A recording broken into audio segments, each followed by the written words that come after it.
bem-vindos a mais essa reunião do GDEC, uma reunião ordinária, né? Nossa reunião ordinária, mas a gente acabou mudando o tema, porque é um assunto bastante polêmico, que está pegando fogo, né?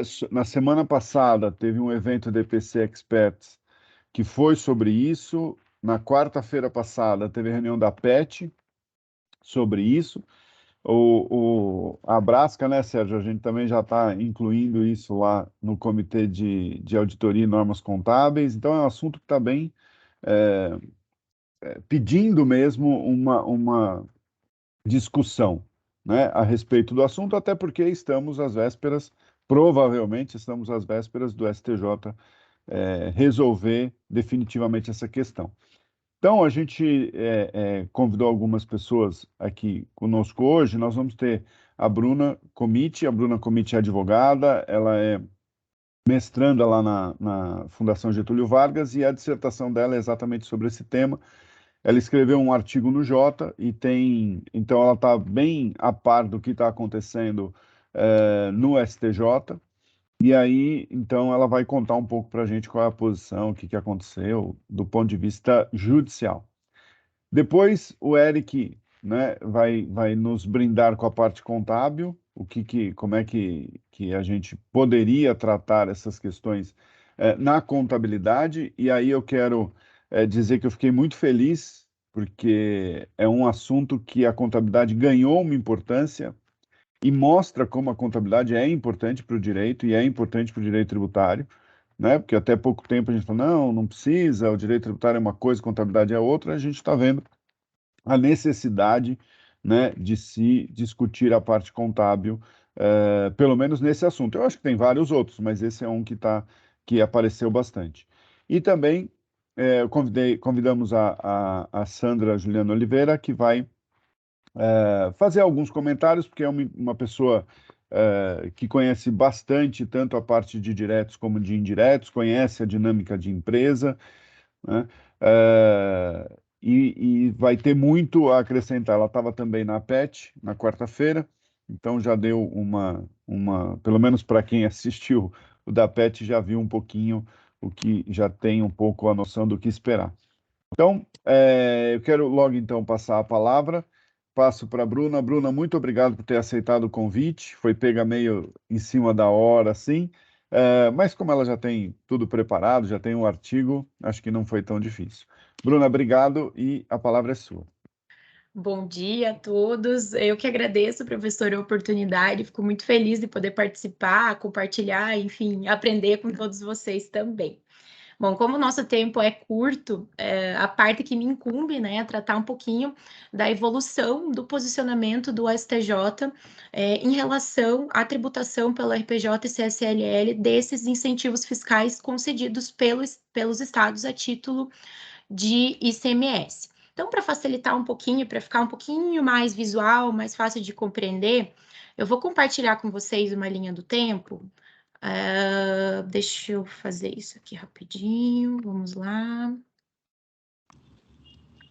Caso todos estejam visualizando, vocês vão notar que o corte inicial que eu escolhi, né, para a gente iniciar essas questões, se refere ao julgamento realizado em novembro de 2017 pela primeira sessão do STJ, no qual, em sede de embargos de divergência, foi definido, né, pela turma, naquela época, que os créditos presumidos concedidos a título de incentivo fiscal pelo Estado do Paraná não poderiam ser incluídos na base de cálculo do IRPJ e da CSLL.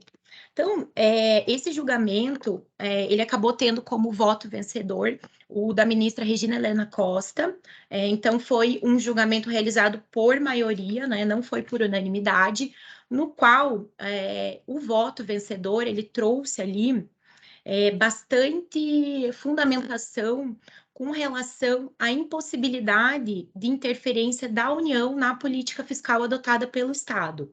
Isso porque, ao considerar esse crédito presumido como renda ou lucro, no entender da turma, estaria esvaziando o incentivo fiscal concedido de forma legal, né, de forma no exercício da competência tributária pelo Estado e, consequentemente, estaria violando o Pacto Federativo. É curioso até que esse julgamento ele se deu alguns meses depois da publicação da Lei Complementar 160, que trouxe ali as alterações do artigo 30, né, incluindo o parágrafo 4º e 5º a 12973, e que, de forma genérica, passou a considerar os incentivos e benefícios fiscais a título de ICMS como subvenções para investimentos e, desde que cumpridos determinados requisitos previstos na legislação, não seriam tributáveis pelo IRPJ e pela CSLL. Contudo, nesse julgamento, né, principalmente no voto da relatora, Regina Helena Costa, ela não trouxe essa legislação, né? Ela acabou não enfrentando essa nova legislação. Basicamente, ela se apegou mesmo nessa fundamentação da impossibilidade de considerar crédito presumido como renda ou lucro da pessoa jurídica e que, uma vez considerando isso, esvaziaria-se o incentivo fiscal concedido de forma legítima, né, pelo Estado. Depois, né, desse julgamento em sede de embargos de divergência pela primeira sessão, outros casos foram submetidos à análise do STJ, das turmas do STJ, muitos foram replicados, né, em relação a essas conclusões, e dentre eles, eu escolhi aqui para trazer para nós, para ilustrar, o julgado de junho de 2019, relatado pelo ministro Mauro Campbell, da segunda turma, no qual foi analisado o incentivo de crédito presumido concedido pelo Estado do Rio Grande do Sul, e aonde ele também basicamente fez uma aplicação total do julgado da primeira sessão, das conclusões da primeira sessão, mas ainda assim ele deu um enfoque para os conceitos de subvenção para custeio e subvenção para investimento.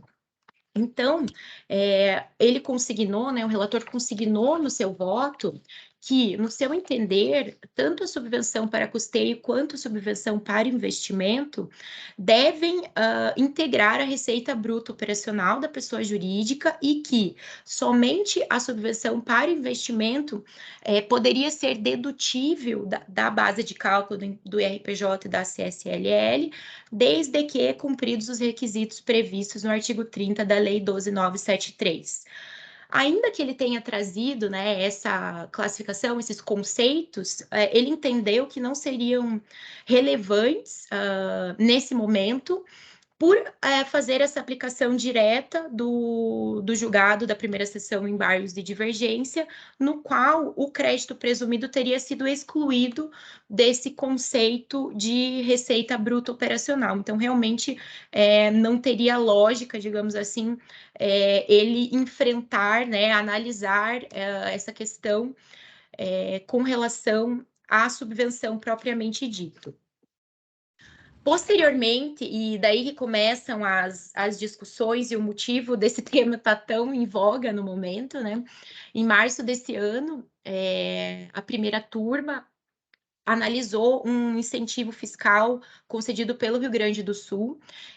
Nesse caso aqui, que foi julgado na primeira turma, né, de relatoria da ministra Regina Helena Costa, tratava-se de um incentivo de diferimento de ICMS, no qual ela também praticamente replicou as conclusões por ela mesma desenvolvidas quando do julgamento na primeira sessão, e considerando ali também que esse incentivo não seria passível de inclusão nas bases de cálculo do RPJ e da CSLL, e entendendo que fosse, esvaziaríamos o incentivo concedido pelo Estado em clara ofensa ao Pacto Federativo.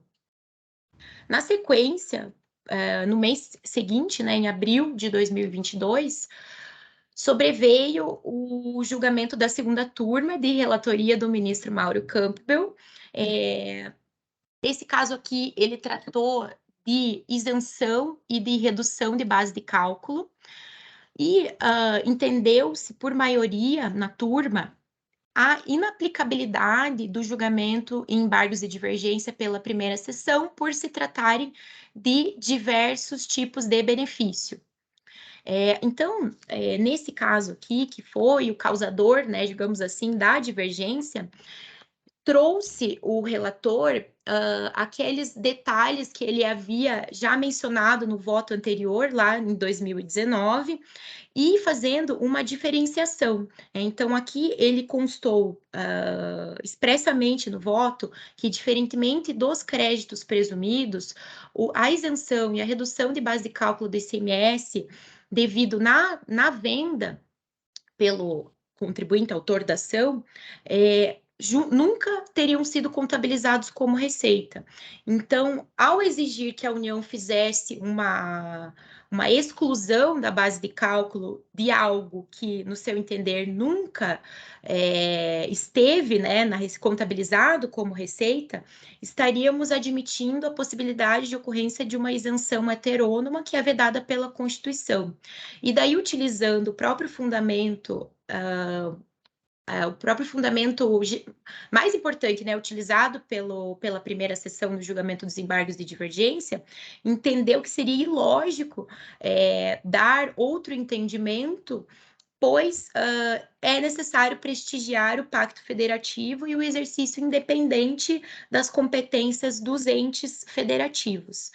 Mas, ainda que ele tenha confirmado, digamos assim, a necessidade de tributação em casos diversos daquele julgado nos embargos de divergência, ele trouxe também uma questão importante.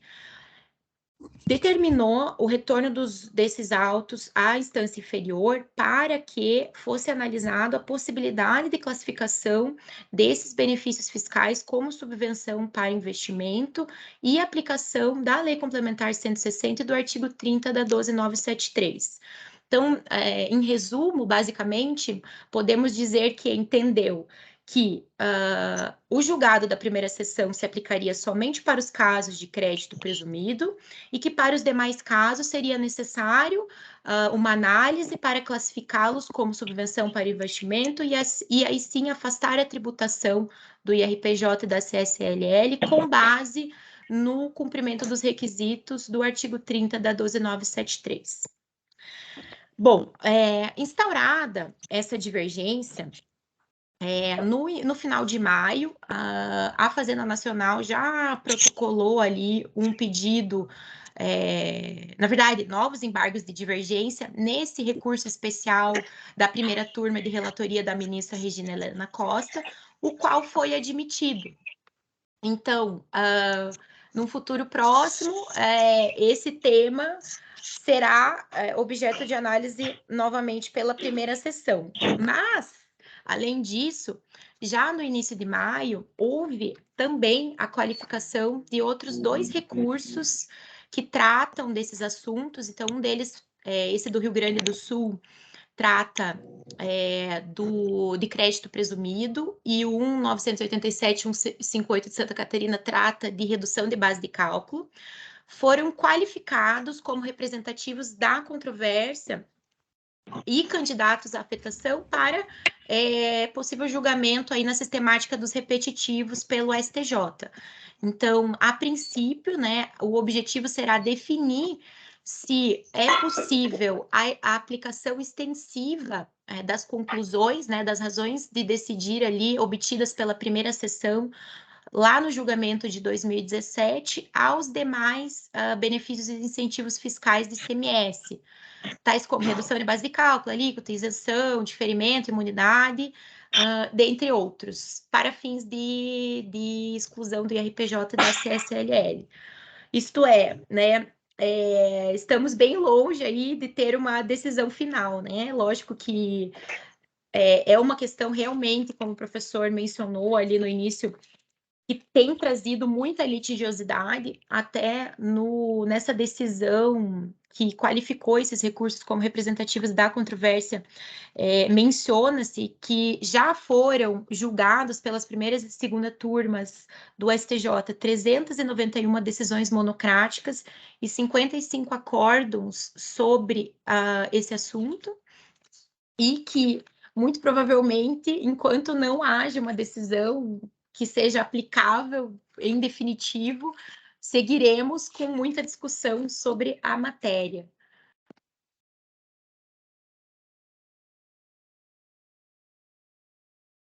Acho que era isso, pessoal. Um apanhado geral aí da evolução do entendimento do STJ. Não, Bruna, eu acho que foi ótimo, porque mostrou realmente como é que está embaraçado isso, né?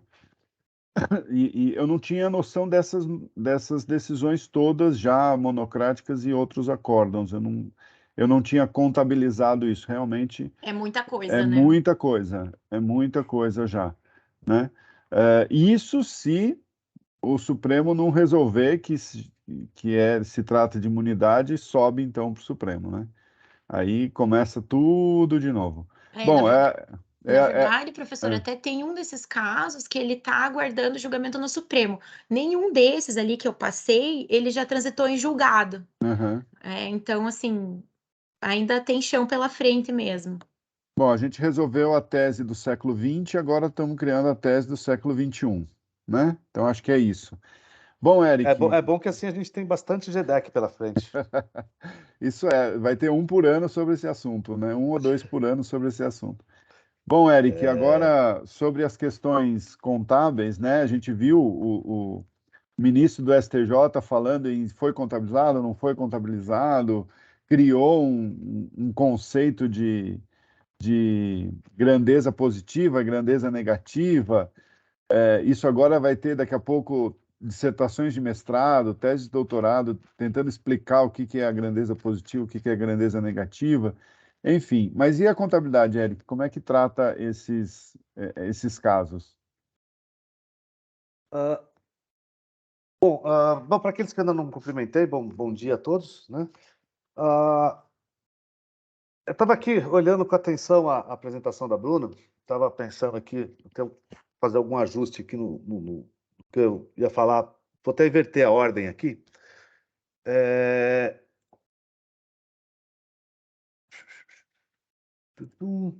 Eu copiei um pedaço aqui, só para ficar fácil para a gente ler, do que diz o CPC 07, Subvenção e Assistências Governamentais, e que eu acho que tem um ponto importante para a gente analisar, quando a gente analisa pelo ponto de vista contábil, que é a característica de generalidade ou especificidade dessa subvenção, dessa assistência, desse incentivo fiscal, qualquer que seja o nome que se queira dar para isso.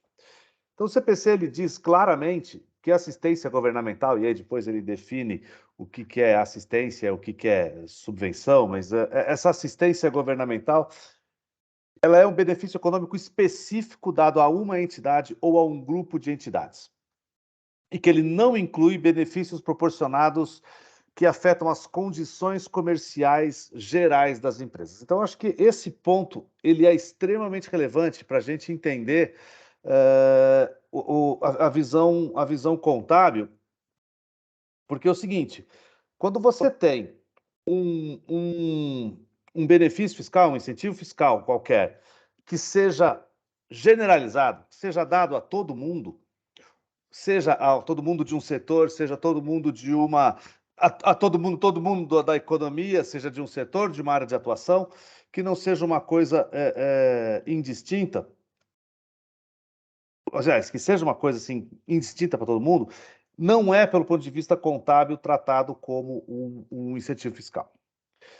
E eu acho que isso tem causado alguns problemas, porque eu acho que quando a gente olha ali o que a Bruna estava falando, eu acho que tem alguns aspectos daquilo que são contabilmente entendidos como subvenção, como subvenção governamental, e outros que não necessariamente. o que a gente tem visto, assim, o que seria o normal e o natural? Por exemplo, vamos olhar as boas e velhas Grendene e Alpargatas, né, as rainhas dos incentivos fiscais nesse país. Elas recebem incentivos fiscais, elas estão numa área que é incentivada, e se você quiser abrir uma concorrência com a Grendene ou com a Alpargatas, ou você abre lá ou você abre aqui em São Paulo e vai ser muito mais tributado. Então, a região onde essas empresas estão estabelecidas dá incentivos que diferenciam para elas naquela situação em que elas estão. E se você estiver fora de lá, você, assim, você quer fazer na Zona Franca de Manaus, faz. Você quer sair da Zona Franca de Manaus, vai ser tributado a sua mesma atividade lá fora. Então, você tem uma situação de especificidade. Então, esses casos são tratados pela norma como assistência governamental. Vou chamar de assistência governamental, mas quando eu falar assistência, leia-se os incentivos fiscais, né? E aí, o que acaba acontecendo é o seguinte: a gente está tendo em algumas empresas, a gente tem visto, que tem algumas empresas que estão tratando situações que nem estava naquele último, no último bloquinho ali do lado direito que a Bruna mostrou, estava lá, vamos ver então se alíquota zero, imunidade, isenção, generalizadas devem ser tratadas como tal.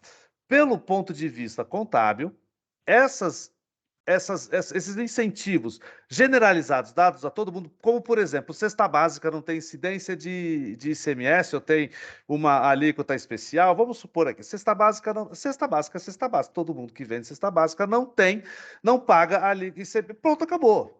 E aí não é um incentivo à empresa, à atividade da empresa, é um incentivo de outra característica que está afetando condições comerciais gerais de todas as empresas que comercializam aquele negócio.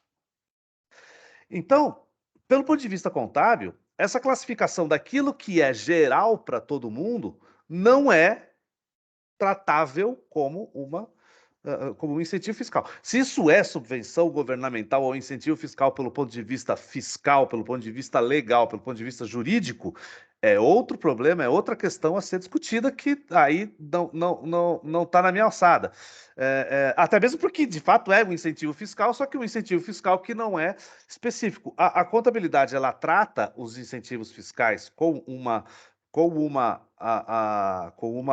um tratamento específico para aquelas que têm essa característica de não serem generalizadas. Então, acho que esse é o ponto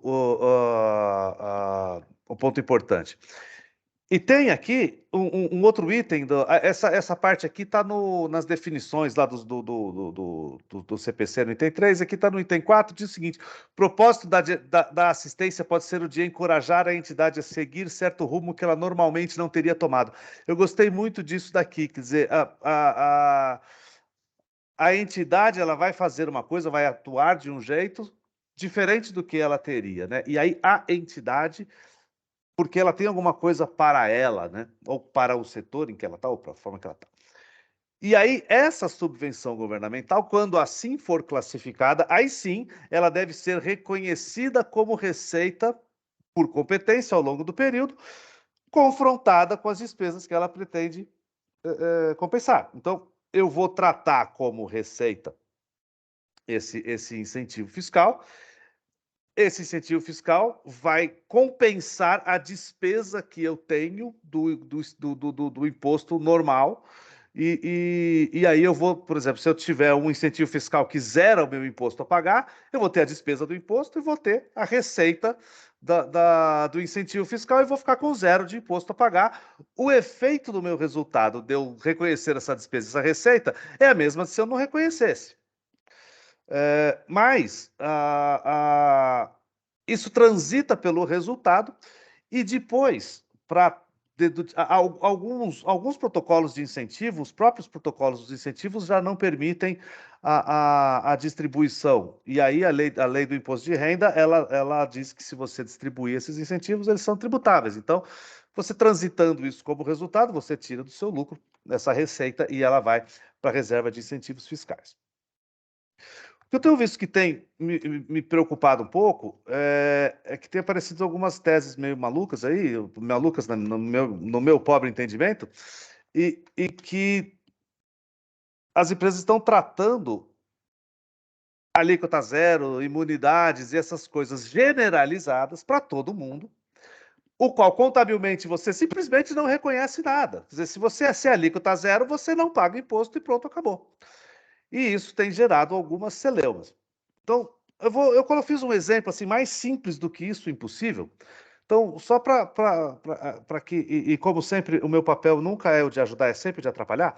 Então, eu não tenho muitas conclusões a respeito disso. Quer dizer, tenho algumas, mas a ideia posso até estar errado, mas a ideia é mostrar aqui para a gente ver. Então, vamos ver o seguinte: imagina o seguinte, eu tenho uma empresa aqui que vende por 1.000 a cesta básica. Estou falando da cesta básica, eu vou usar esse mesmo exemplo. Então, eu vendo a cesta básica por 1.000, tenho o meu lucro antes do imposto de renda aqui, vou aqui embaixo no meu lucro, no meu livro, na minha apuração do lucro real, tenho lá o meu LAIR de 1.000, não tenho receita nenhuma, não tenho despesa nenhuma, taco ele lá 34% e pago 340 de imposto de renda, fico com lucro líquido de 660. Esse lucro líquido de 660 eu coloco lá na minha base de cálculo da distribuição do meu dividendo e ele é integralmente distribuível. Isso aqui para mim é um problema aparentemente um pouco menor, mas aí o que tem sido feito por algumas empresas? E é aí que eu questiono. Poxa, peraí, eu comercializo um produto que o ICMS é alíquota zero, ou é imune, ou sei lá o quê. Então, se é alíquota zero, eu tenho um benefício fiscal de 18% aí. Então, supondo que o ICMS fosse 18%, dentro desses 1.000 eu não tenho ICMS nenhum. Então, o que eu faço? Eu contabilizo a despesa de ICMS que eu teria de 18, que seria ela devida se a alíquota não fosse zero, e contabilizo uma receita de subvenção de 180. E fico com o mesmo lucro antes do imposto de renda de 1.000. Veja que o meu LAIR não mudou nada. Só que a receita de subvenção ela é não tributável. E a despesa do imposto, ela é dedutível. E olha, essa despesa do imposto, inclusive, ela é meramente escritural, ela nem na nota fiscal tá. Porque a nota fiscal saiu com 1.000. Aí, eu pego o meu lucro antes do imposto de renda de 1.000, excluo a receita de 180, chego numa base de cálculo de 820 e pego o meu imposto de renda e pago 279 e tive o meu lucro líquido aumentado de 660 para 721. Então, eu tive mais lucro. Aí eu pego a minha reserva, a reserva de incentivo fiscal que eu tenho que criar com essa receita de 180, tiro dos 720 mil e distribuo, eu tenho distribuível 541.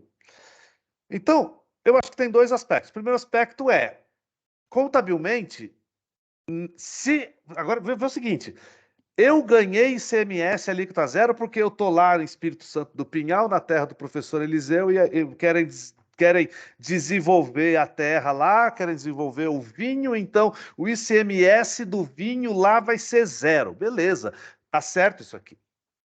Aí beleza, porque é específico para eles. E aí, quando eu comparar a vinícola do Pinhar com a vinícola do Rio Grande do Sul, a do Pinhar vai mostrar que ela tem uma receita de incentivo fiscal, comparando, portanto, com a lá do Rio Grande do Sul, que não tem isso, que vão ter resultados diferentes e vai evidenciar essa diferença.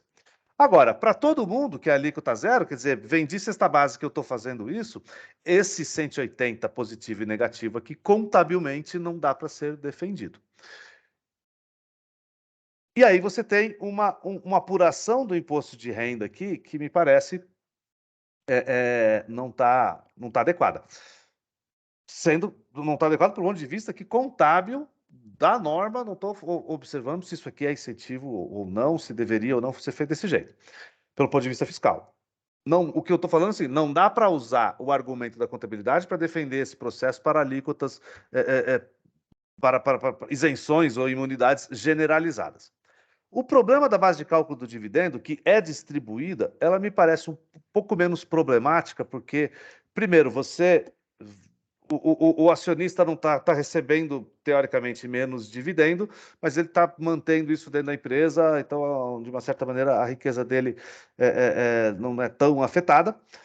E outra coisa, você pode fazer esse ajuste assim, eu quero manter o mesmo nível de dividendo e eu vou lá e distribuo mais dividendo. Quer dizer, se aqui eu fosse distribuir 10%, eu distribuiria 66%, aqui eu distribuiria 44%, eu vou lá falar, quero manter os mesmos 66%, distribuo 8 adicionais, porque praticamente ninguém distribui 100% de dividendo. Então, acho que esse é o problema menos problemático. Agora, se não quiser distribuir o dividendo, aí você realmente está tendo aqui, causando uma distorção, sem dúvida, se você não quiser fazer esse ajuste. Então, acho que esse é o ponto mais relevante pelo ponto de vista contábil, é esse tratamento contábil heterodoxo aí desse reconhecimento que gera esse efeito no imposto de renda. E o que acaba acontecendo posteriormente em relação a isso é que muitas empresas recalcularam os seus passados dessas diferenças e já estão reconhecendo os créditos como ativo, algumas com valores bastante relevantes. E aí a gente volta para aquela discussão que a gente teve interminável da tese do século sobre se isso é contabilizável como ativo ou não, se isso já pode ser contabilizado como ativo ou não.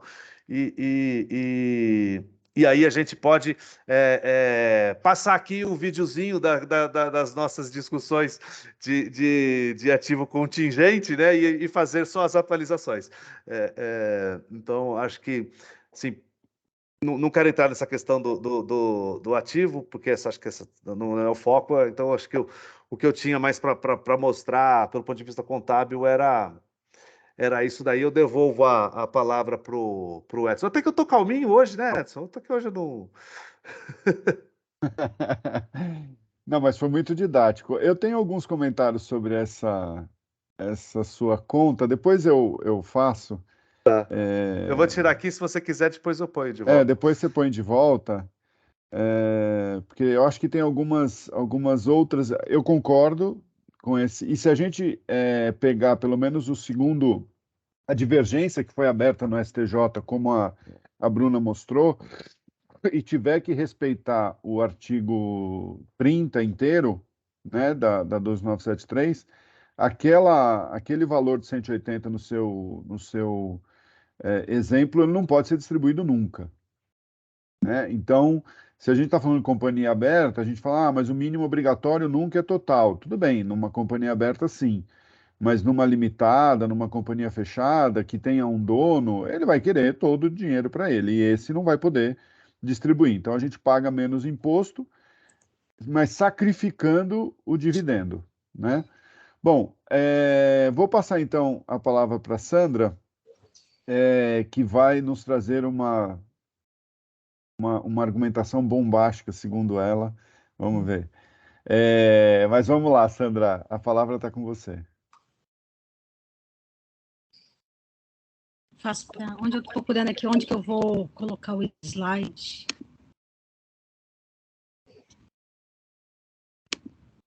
Vocês estão me ouvindo? Estamos ouvindo. Lá em cima, compartilhar.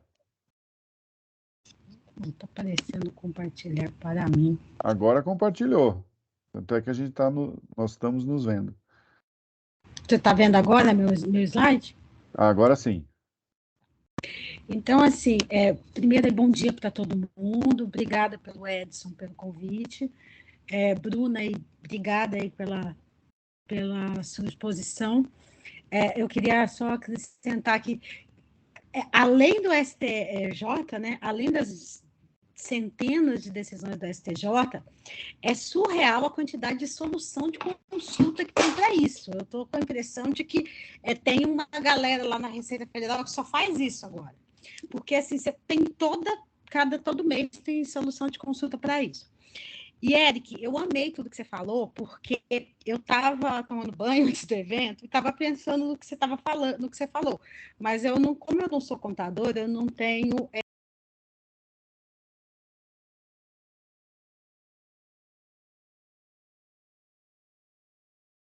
Acho que a Sandra entrou no mudo. Sandra, acho que você entrou no mudo. Muda, ficou mudo. Isso, voltou.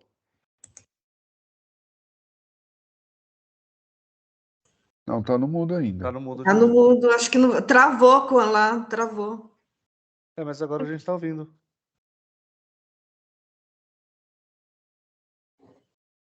Vocês estão ouvindo? Eu não estou ouvindo. Agora Não. sim. Eu não. Vai. Não? Eu tô. Não estou ouvindo, não. Eu Tá me tô ouvindo ouvindo? a Ana. Eu tava ouvindo a Ana. Até quando vocês ouviram? E você Até a não hora é que você tava tomando contadora. banho. Mas Não, se então. você... Não, mas, Então, mas tem que o pôr que- a apresentação de novo, né? Tá ouvindo? Não, ô Bruna, você tem que Eu colocar acho. de novo. Eu acho. Bruna não, Sandra, né? Agora, A Sandra. Estou com dificuldade com esse, porque eu sou acostumada com itens do outro computador.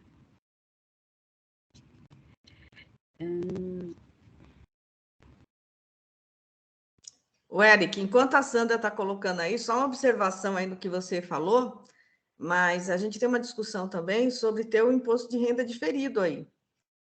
Porque a empresa, ela poderá, né, no futuro, se ela distribuir, ela poderá ter imposto de renda. Então, ela não pode distribuir, né? Se ela distribuir, ela tributa, aí não tem jeito.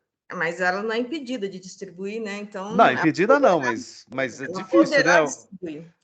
E Mas se é ela difícil alguém fazer distribuir, isso, né? aí ela vai ter o imposto de renda diferido, né? E a gente tem lá um artigo lá no IAS 12, mas que ele fala de valor justo, mas a situação é a mesma, né? Que é aquela de valor justo sobre propriedade de investimentos, né? Onde a propriedade é o negócio da empresa, então, em tese, ela não vai querer alienar ou vender, mas, então, alguns defendiam o seguinte, eu não pretendo realizar, né? Então, eu não vou reconhecer esse IR diferido passivo, porque eu nunca vou realizar. Mas aí houve uma mudança lá no IAS 12, né, que é o CPC 32, e ele entendeu o seguinte, que está lá na norma, né? Se a realização depende de uma ação futura, né, do controlador, né, existe uma presunção de que ele irá realizar. E então se reconhece o IR diferido passivo. Nesse caso aqui das subvenções, também assim, é uma situação diferente, mas a lógica é a mesma, ou seja, poderá existir uma presunção no futuro, né, de que a pessoa poderá distribuir. Em alguns negócios, como o agronegócio, que tem muita assistência governamental, é quase certo, né, que em algum momento ele vai ter que fazer uma distribuição disso, entendeu?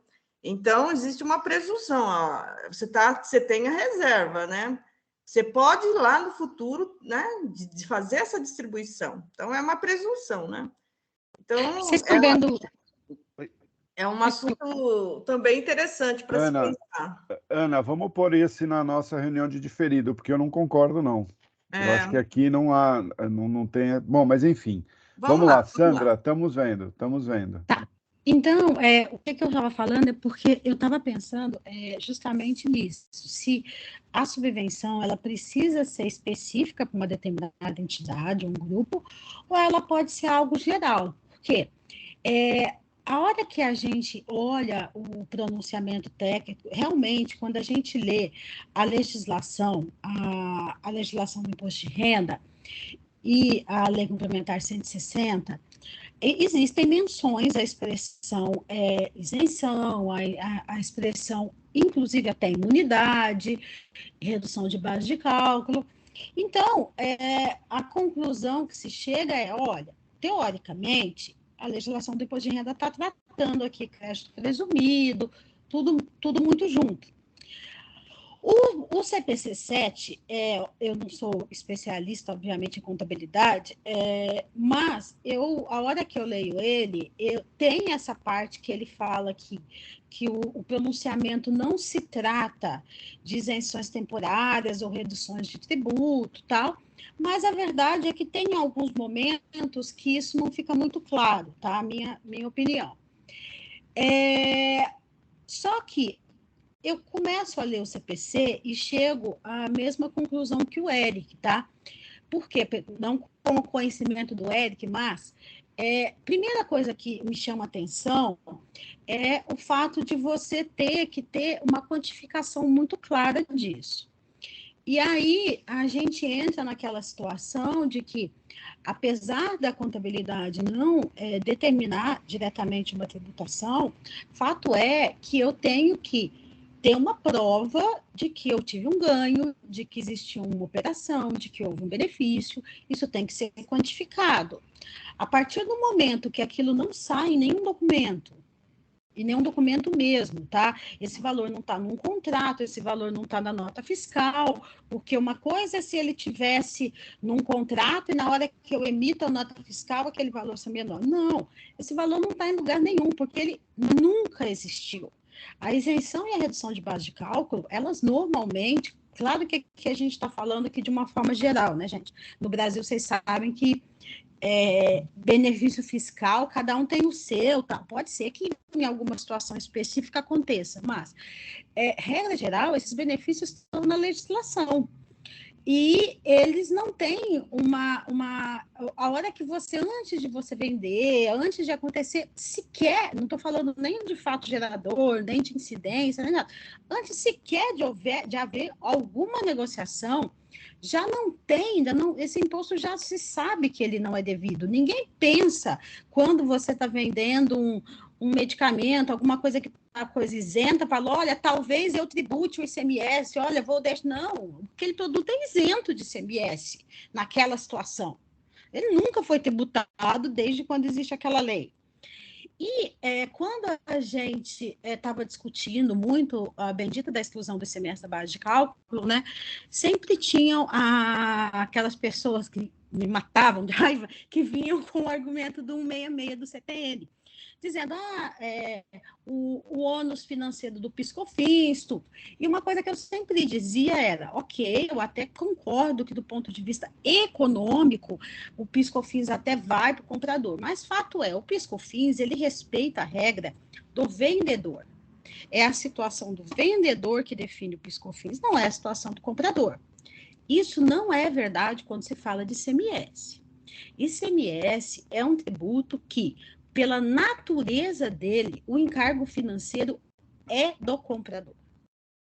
Ninguém que compra um produto deixa de pagar ICMS. O ICMS, ele está dentro do valor da operação. Isso é determinação legal da Lei Candir. O ICMS está dentro do valor da mercadoria.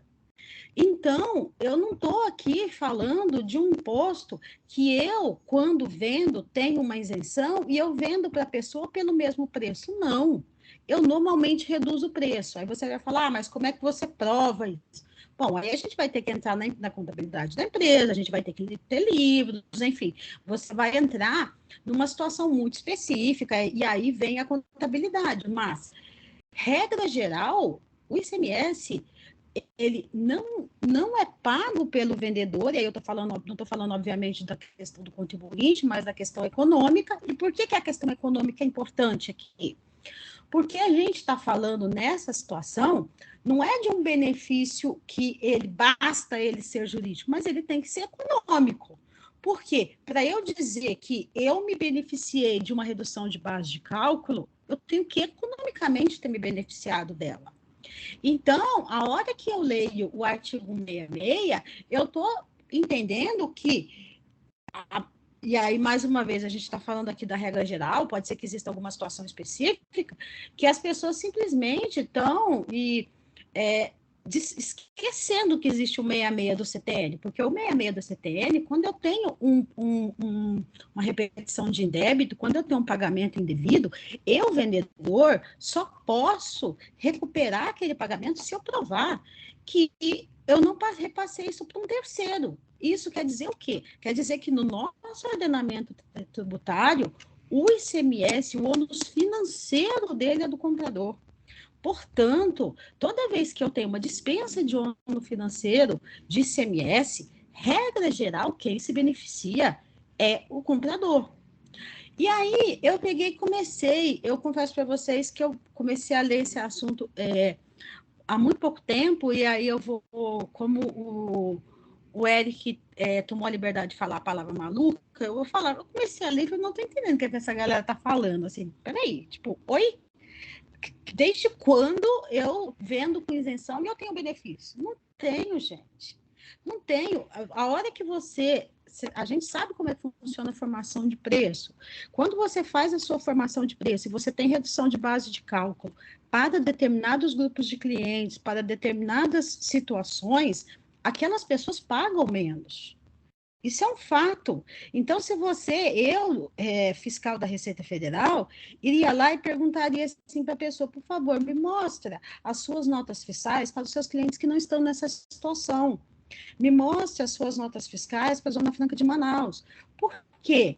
Se você me disser que você está vendendo para quem tem redução de base de cálculo o mesmo preço para quem não tem, e você me provar isso, é uma coisa.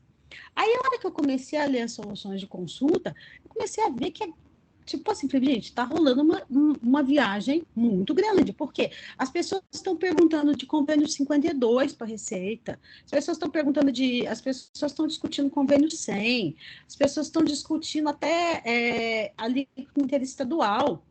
Aí eu peguei e falei, bom, deixa eu ir lá no convênio 100. Olha só o convênio 100. A solução de consulta número 55, o contribuinte vai na Receita Federal e fala, olha, eu queria saber se eu tenho aqui uma subvenção para investimento. A minha subvenção para investimento é com base aqui na redução de Minas Gerais, que é lastreada no convênio 100, tá? O convênio 100 é os produtos agropecuários, né? Talvez o convênio mais famoso aí do Brasil. E aí, a Receita Federal dá aquela resposta que não responde nada, porque obviamente que ela não vai entrar no mérito do que é o convênio 100 e de quem é o benefício do convênio 100, porque eu acho que não cabe à Receita fazer isso, né? Não é o papel dela. A Receita dá aquela resposta protocolar, basicamente, ligando a 145, né, que a 55 aqui é de 2021, não coloquei aqui, a 145 é a de 2020, que foi mais ou menos quando a Receita deu aquela guinada, né, só para a gente lembrar, houve a Lei Complementar 160, a Lei Complementar 160 aí, na minha opinião, ela igualou subvenção para custeio e investimento, a quem não concorde. A Receita Federal, por alguns meses aí, concordou que tinha havido uma igualdade, soltou duas soluções de consulta, a solução 11 e a solução 15, que o dia que eu olhei a solução 11, assim, eu fiquei olhando, falei, gente do céu, agora o mundo vai cair, né? Porque o dia que a Receita Federal concordou com isso, mas aí passou uns meses, ela foi lá e voltou atrás, porque, obviamente, a Receita é a Receita Federal. E foi quando ela soltou a solução de consulta 145. Na solução de consulta 145, ela fala aquele texto que a gente já conhece, que, olha, tem que ter a intenção do órgão concedente, tem que ter empreendimento, enfim, toda aquela conversa que a gente conhece. Quando esse contribuinte fez essa consulta 55, ele falou, olha só, eu tenho benefício aqui do convênio 100, eu gostaria de saber se eu posso colocar como subvenção do investimento. Aí a Receita Federal falou, ó, seguinte, se a sua subvenção exige contrapartida de investimento, se ela exige empreendimento, se ela exige isso, tal, ou seja, se ela é uma subvenção para investimento, você pode. Ou seja, a Receita não respondeu nada, né? Porque, olha só, se for subvenção para investimento, você trata como subvenção para investimento. Até aí, eu teria respondido isso também. Só que aí, a hora que você vai lá no convênio 100, você repara que o convênio 100, ele é claramente dedicado ao destinatário da mercadoria. Ele fala o seguinte na cláusula 3ª, o benefício concedido às sementes, tal, papá, se entende desde que o destinatário seja beneficiador. A semente não tenha outro destino que não seja a semeadura. Aí, a hora que você vai na cláusula 4ª, o que ele fala? Olha só, se por um acaso o estado do destinatário, da origem pegar e não te conceder isenção, garante ao destinatário um crédito presumido, tá? Ao estado de destino. Por quê? Porque ele quer aqui privilegiar a cadeia de comercialização de insumos agropecuários. Não há nenhuma intenção do convênio 100 de dar ganho a quem vende produtos agropecuários, mas para reduzir a cadeia do agronegócio no Brasil. Gente, isso eu acho que ninguém discorda disso. Olha só o que está na cláusula 5ª. para a fruição dos benefícios previstos nesse convênio, exige que o estabelecimento vendedor deduza do preço da mercadoria o valor correspondente ao imposto dispensado. E essa cláusula, ela não se repete só no convênio 100, tá? Ela se repete em convênio que fala de produtos para medicamentos de câncer. Tem vários convênios do CONFAS que exigem que isso seja feito. Então, a hora que eu leio o convênio 100, eu falo, peraí, quem é beneficiado do convênio 100? Eu que estou vendendo produto agropecuário, ou a ideia é que a cadeia do agronegócio brasileiro tenha uma desoneração e, portanto, nós possamos, obviamente, somos um país de agribusiness, tudo. Gente, alguém tem dúvida de que é quem vende, quem compra aqui, a ideia é essa? A mesma coisa da cesta básica. Não é quem vende cesta básica que é beneficiário do convênio de cesta básica. A ideia do convênio de cesta básica é você desonerar a cadeia de produtos, justamente, porque as pessoas compram, porque é essa a ideia. O convênio 52, eu vi lá, uma das consultas que eu vi era sobre o convênio 52. Gente, todo mundo conhece esse convênio 52. É o convênio que dá a máquina, equipamentos, industrial, tudo. O convênio 52, o diferencial de alíquota dele é calculado com a base reduzida. Por quê? Porque a intenção do convênio 52 é dar benefício para quem compra a máquina e equipamento, não é para quem vende a máquina e equipamento. Olha só o que o próprio Estado de São Paulo fala. Quando a gente tem, no caso do convênio 100, esses produtos não têm ST, mas no caso dos produtos do convênio 52, uma parte deles tem.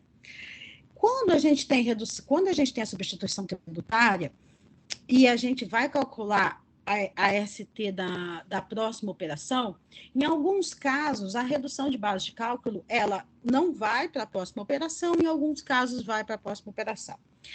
E a redução do convênio 52, e essa solução de consulta, que ela tem várias parecidas em São Paulo, ela fala o seguinte, a redução da base de cálculo que abrange toda a cadeia de comercialização da mercadoria. Eu já tive benefícios, por exemplo, também de lei de informática, que é redução de base de cálculo de ICMS, ela abrange a cadeia de comercialização. Não é o Joãozinho, o Pedrinho ou o Manezinho que tem o benefício fiscal. É a cadeia de comercialização que tem o benefício fiscal. E aí a gente vai para aquilo que o Eric falou. Eu não estou falando de uma empresa, uma entidade, alguém que tenha um benefício fiscal.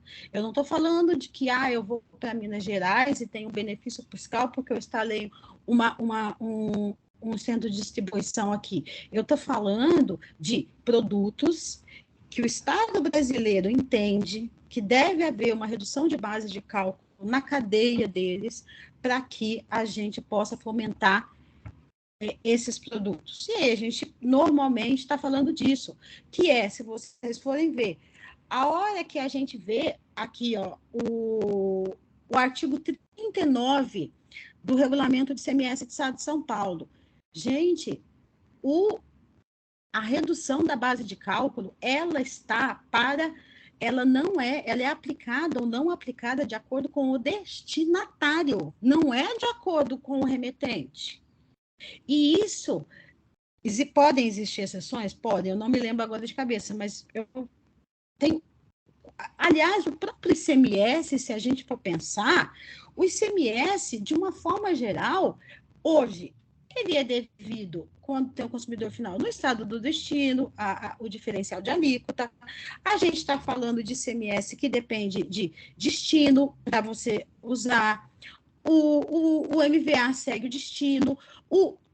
Se eu estou vendendo para revenda, se eu estou vendendo para industrialização, se eu estou vendendo para consumidor final, a base de cálculo, o ICMS, ele normalmente pega a regra do destino e não do remetente. Então, o que eu estou querendo aqui dizer é o seguinte, eu não estou entendendo quando alguém vem dizer que eu não estou aqui entrando em mérito do que é, se tem que ter isso, se tem que ter aquilo. A minha pergunta é, quem é que teve um ganho? Como é que eu, vendedor de insumo agropecuário, que todos os vendedores de insumos agropecuários do país têm o mesmo benefício? Um convênio que é sabidamente para a cadeia de comercialização de insumos agropecuários, posso dizer que eu tenho um benefício. Eu não tenho um benefício. Quem tem um benefício é o comprador, é o destinatário final da mercadoria. Tanto que você vai perceber que em praticamente todos os convênios, praticamente todas as reduções de base de cálculo, elas sempre vão ter alguma relação com o destino da mercadoria, com o uso da mercadoria no destino, se ela vai ser usada para isso ou para aquilo, se o local desse destino, porque se eu vendo a mesma semente para uma coisa, olha só o convênio 100, se eu vendo uma semente que ela não é destinada à alimentação humana, é um benefício. Ela tem o benefício. Se ela é para outra, ela tem. É a minha semente. O benefício é para quem está fazendo produto para alimentação humana ou para mim que estou vendendo semente? Então, é isso que talvez as pessoas estão confundindo aqui. E, mais uma vez, isso não é, a gente não está falando só de uma lógica econômica aqui. A gente está falando da lógica do nosso sistema tributário nacional. 166 do CTN, ICMS transfere ônus econômico. Entendeu? Então, o que eu estou trazendo obviamente, a gente não vai entrar aqui em discussão se contabilidade define ou não tributação, mas o fato é, tudo que tem repercussão econômica está na contabilidade. Isso, nós sabemos disso. Como é que eu posso dizer que algo teve repercussão econômica na minha empresa se ele não passou pela minha contabilidade? Então, você está dizendo que a sua contabilidade está errada. Porque se você a vida inteira vendeu produtos do convênio 100 e nunca trouxe aquilo para lá, você passou a vida inteira calculando errado. Segundo, um registro de uma subvenção não é algo que eu tiro da caixinha e falo, olha, pensando bem, eu poderia ter vendido por 120, mas eu... Não, gente, você tem que provar que você vendeu por aquele preço, que a pessoa pagou aquilo para você. Se aquilo não está nos seus contratos, se aquilo não está no seu ICMS, como é que você vai provar algo? Regra geral, benefício de redução de cálculo de base e isenção é o adquirente o benefício. Imunidade. Lá na lei fala em imunidade. Gente, imunidade não tem nem fato gerador. Como é que eu posso ser beneficiário de um negócio que não tem nem fato gerador de imposto? Ele nunca foi devido, nunca nem aconteceu o imposto. A mesma coisa a redução em base de cálculo. Existe uma dispensa de pagamento prevista em lei. Aí você vai falar assim, eu vou registrar como se devido fosse. Devido fosse aonde, gente? Só se em outro planeta, porque é no outro país, porque no Brasil não é, porque está previsto na lei. Os principais convênios de ICMS, obviamente, que eu não conheço todos, conheço pouquíssimos, e eu fui lá e peguei o 52 e o 100, porque eu sei que são os convênios aí mais importantes. Esses dois convênios, na minha opinião, eles são claramente direcionados ao comprador. Até porque, se você for ver, o que eles estão falando do quê? De máquina e equipamento para insumo agropecuário e de produtos para insumo agropecuário. Todos nós sabemos que nós somos um país de agronegócio e que a gente quer desonerar a cadeia, tá? Então, qual que é a minha sugestão aqui? É que toda vez que alguém chegar lá na Receita Federal e pegar e dizer, olha, eu tenho uma subvenção para investimento, vamos pegar o convênio, vamos pegar a lei, vamos ver para quem que é esse benefício, de quem que ele era, quais eram as condições dele. Era para o comprador, você vendeu pelo mesmo preço para outro cliente, a semente que você vendeu para o cara que ia fazer para alimentação humana e o cara que nem alimentação humana foi pelo mesmo preço? Bom, se foi, a gente pode começar a discutir. A hora que você fez a redução da base de cálculo naquela máquina, você olhou para que era aquela máquina? A hora que você vendeu uma convênio 6, por exemplo. Não se aplica ao consumidor final. Você foi lá e olhou. O ST dele é reduzido também, porque se o ST dele for reduzido também, é a cadeia que tá sendo beneficiada, não é você, porque a legislação está garantindo que o preço vai reduzido até o final. Então, é isso que talvez não esteja sendo discutido. Que as pessoas simplesmente estão ignorando aqui uma discussão que é básica. Quem teve o benefício? Quem teve? Não é, na minha opinião, convênio 100, convênio 52, não foi feito para beneficiar quem vende produtos. Foi feito para beneficiar quem compra produtos. E isso se aplica a vários outros convênios.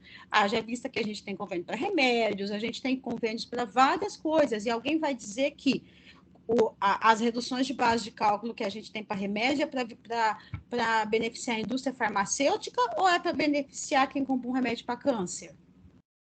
Então, é isso que eu acho que está havendo uma grande discussão, alguma grande confusão. E aí eu venho naquela frase que o Eric falou, que ele tem que ser específico a uma entidade ou a um grupo de entidades. E esses convênios, eles são específicos a setores, a cadeias de comercialização, porque o que eles pretendem fazer é reduzir o preço de determinadas mercadorias. Então, é isso que precisa ser discutido, e eu acho que, obviamente, a Receita Federal, por enquanto, ela não é muito o papel dela entrar nisso agora, enfim, ela vai continuar aí com essa resposta, mas eu achei, eu até fiquei morrendo de rir sobre isso, eu achei na internet um contribuinte do Mato Grosso que aparentemente entrou com eu não entendi se ele foi intimado, ou se ele... ele entrou com uma solução de consulta na Receita, perguntando se o benefício dele era subvenção para investimento.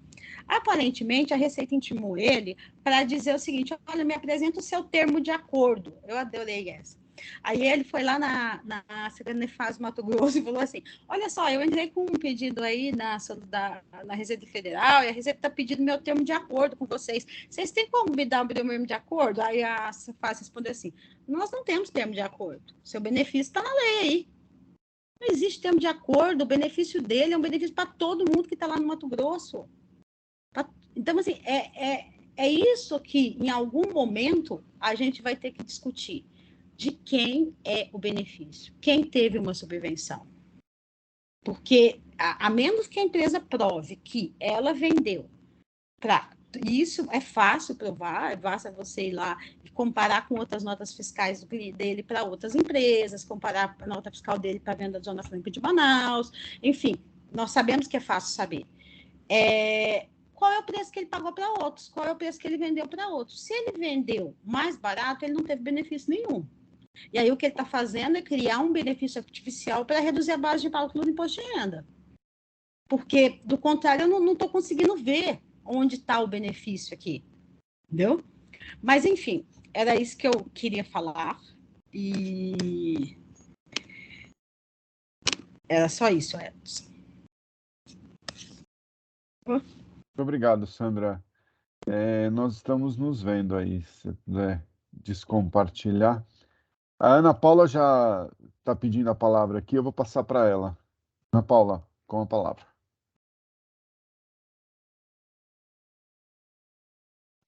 Boa noite, bom dia a todos. Esse tema é um tema tão interessante, né? E eu vou abrir aqui, vou ter a liberdade de colocar alguns pontos e até complementar, se assim vocês me permitirem, né, algumas informações sobre esse assunto, porque, inclusive, neste ano, em fevereiro desse ano, eu fiz um evento que, inclusive, intitulei esse evento como Será que esse tema não é a nova tese, né? Que é as subvenções aqui para investimento e subvenções governamentais de forma geral, né? É muito rico essa discussão e eu quero trazer algumas questões, não por uma posição, né? Lógico, depois isso vai se transformando nessa posição, mas existe algumas informações que eu acho que são bem relevantes para essa discussão, né? Primeira coisa ali, eu achei bem interessante a última fala da questão de quem é o beneficiário, né? Então, o beneficiário, sim, ele tem sempre a estrutura de beneficiar o consumidor final, né? Só que uma coisa bem interessante, quando a gente foca para o ICMS, esse cálculo indireto do tributo do ICMS, ele é muito claro, né? Que você tem a destinação, inclusive a alíquota diferenciada, considerando aquele benefício, aquela pessoa que recebe aquele determinado produto. Isso é muito claro. Mas quando a gente olha para um tributo, por exemplo, federal, que é o PIS e COFINS, ele também é um tributo indireto. O cálculo dele também deveria ser indireto, também deveria ter uma influência correspondente à circunstância da saída, né? Por isso que também surgiu aí as novas teses filhotes, uma delas é a questão da exclusão do próprio PIS e COFINS da sua base de cálculo, né? Dito isso, por exemplo, o PIS e COFINS, ele também, em algumas circunstâncias, ele tem a estrutura tributária considerando para quem é o destinatário, assim como também o ICMS, mas de uma proporção muito menor. Mesmo que o beneficiário seja o consumidor final, a responsabilidade tributária, ela é da pessoa que está ali vendendo aquele produto, né? Isso é uma coisa também interessante colocar. Existe uma legislação estadual, que é o Convênio CONFAS 190, porque da onde que eu vejo que surgiu toda essa situação, né? Essa discussão, na verdade, ela surgiu da Lei Complementar 160, né? Que diz o seguinte: olha, o que diz a Lei Complementar 160? Que todos os incentivos fiscais são subvenções governamentais. Aí é que está o pulo do gato e a discussão que todo mundo começou a entrar em pauta, né, em relação a essas questões. Ali que está o ponto. E o que são subvenções? O que são incentivos fiscais? Deixa eu ver se eu consigo colocar aqui para vocês o bate-papo. O bate-papo está aqui, deixa eu botar.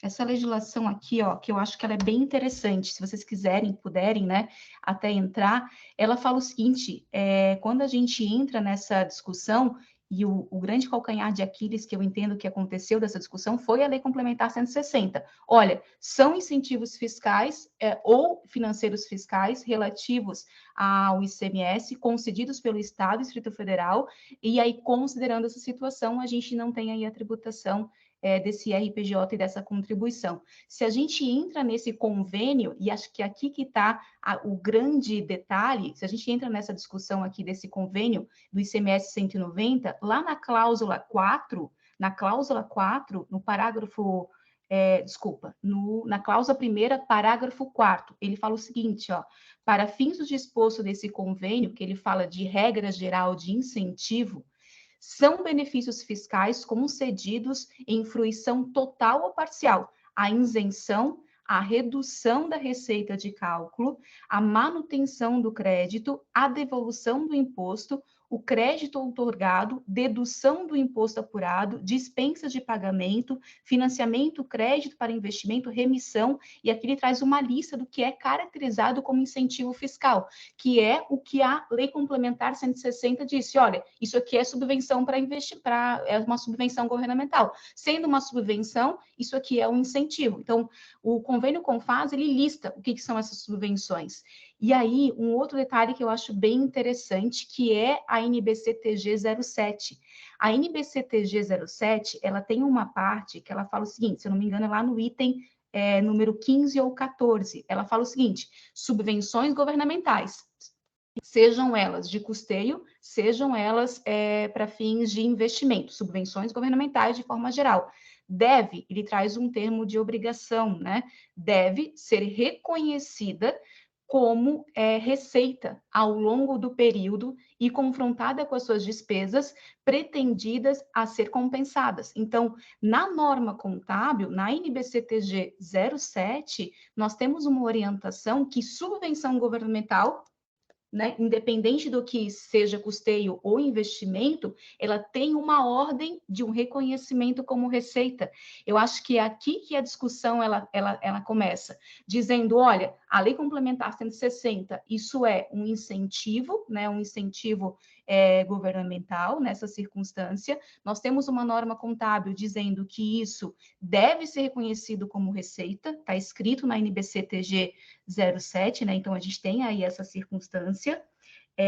E aí a gente tem a norma do Estado dizendo que tudo isso é incentivo fiscal. Então, se tudo isso, essas reduções são incentivos fiscais, e eu tenho uma norma na NBCTG dizendo que deve ser reconhecida como receita, né? Eu estou colocando aqui fogo no parquinho, né? Nesse sentido, né? Então, a gente tem uma direção que isso, mesmo que se anule, falando de números, mesmo que isso seja anulado, eu tenho uma receita, eu tenho uma despesa, é um reconhecimento em relação a essa norma, né? Então, um detalhe em relação a essa circunstância. E eu vejo que a grande questão das inúmeras soluções de consulta que estão sendo proferidas aí pela Receita Federal do Brasil é por um acúmulo de confusão realmente de todo esse processo, mas também por uma falta também de alinhamento dessas informações em conjunto, né? Então, isso também eu acho bem interessante a gente pontuar, né? E eu acho que o grande problema, que a gente está falando de forma geral, quando a gente olha para a questão tributária, nós temos o lucro presumido. O lucro presumido, o lucro real, a gente ainda consegue ajustar, entender lá o artigo 30, cuidar com isso, controlar isso no PL, né? Agora, o grande problema são as empresas enquadradas no lucro presumido, né? No lucro presumido, a discussão ela é muito mais profunda, porque se eu olho o lucro presumido, a base tributária é tudo que eu cobro para o IRPJ e contribuição social. E se isso é reconhecido como outras receitas, que é a orientação, inclusive, da própria Receita Federal do Brasil, eu tenho uma circunstância de uma tributação independente de qualquer circunstância nesse caso, né? Então, eu vejo que é uma questão bem interessante e que tem vários pontos aí de colocação, né? Enfim, só para ilustrar, eu gostaria de trazer mais esses dois pontos, o convênio CONFAS 190 de 2017 e também essa parte da NBCTG 07 que ela fala que subvenção governamental deve ser reconhecida como receita, né? Então, existe aí esse verbo, essa colocação como ordem, né? Então, só para ajudar a complementar um pouco mais. Não, Ana Paula, foi muito bom, porque você praticamente resumiu qual é a discussão, né? A discussão é se a Lei Complementar 160 criou uma ficção de que todo e qualquer benefício fiscal é uma subvenção. E aí, essa semana também, eu até coloquei no chat, eu publiquei um texto no Valor, exatamente apontando essa discussão de interpretação, né? Então, nós estamos falando que todo e qualquer benefício é uma subvenção, ou a Lei Complementar 160 diz que todo e qualquer benefício, quando for subvenção, será uma subvenção para investimento e não subvenção para custeio. E se a gente pega o relatório do relator no Congresso, dá a entender que é o segundo, que é assim, olha, quando for subvenção, eu não discuto. E aí um ponto que o Eric trouxe, ele já pediu a palavra, eu vou passar para ele de novo, né, para a gente conversar. A questão é a seguinte, mesmo essa ficção, quando nós vamos olhar do ponto de vista do lucro, não existe o lucro. E aí a Sandra colocou muito bem, eu vou excluir um lucro que não existe. Porque quando eu faço a minha venda, a menos que eu mantenha o preço. Que é possível também, né, Sandra? Não é todo benefício fiscal que exige o repasse no preço. Mas aí a gente tem uma outra questão. Mas eu vou passar a palavra para o Eric, porque ele levantou a mão, e depois para a Márcia. Vamos lá. Não, eu só queria comentar em cima do que a Ana Paula falou da NBC ou do CPC, que é a mesma norma, né, com nomes diferentes. Que é o seguinte, eu acho que a gente não pode ler aquele artigo, que se não me engano é o 12, que eu acho que até coloquei lá, de que a subvenção governamental precisa ser reconhecida como receita isoladamente, porque a subvenção governamental de que se trata o item 12 é a subvenção governamental que está definida nas definições, não é a subvenção governamental que estão definidas na norma, na lei geral. Então, o CPC ele começa o seguinte: olha, subvenção governamental é isso. Subvenção governamental são aquelas que tratam, que são feitas não são feitas de formas generalizadas, que são aquelas que afetam especificamente, parará. Daí ele vai, aí lá embaixo ele fala, isso aqui tem que ser tratado como receita.